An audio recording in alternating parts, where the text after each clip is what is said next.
বরগুনা জেলা শহরের অলিগলিতে বেসরকারি ক্লিনিক ও ডায়াগনস্টিক সেন্টারের ছড়াছড়ি।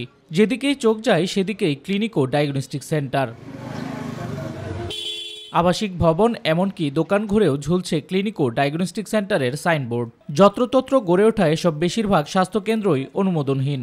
নেই নিজস্ব চিকিৎসক, দক্ষ নার্স কিংবা টেকনিশিয়ান। মানসম্মত চিকিৎসা সরঞ্জামের অভাব তো আছেই। ফলে প্রতিদিন সেবা নিতে এসে প্রতারিত হচ্ছে রোগীরা।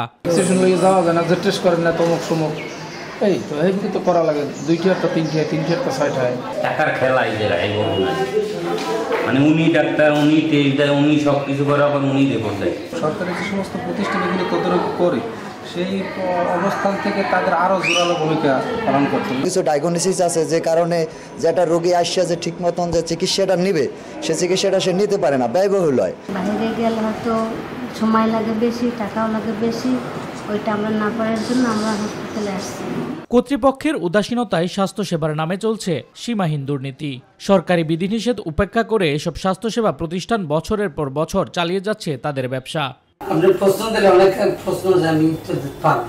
দুর্ঘটনা ছোটখাটো বলতে থাকে, এটা আমি অস্বীকার করবো না। আমি যে আলেম মানুষ, মিথ্যে কথা বলতে পারবো না। ছোটখাটো দুর্ঘটনা মাঝে মাঝে থাকে। নবায়নটি জমা দেওয়ার পর ইন্সপেকশন আসে না।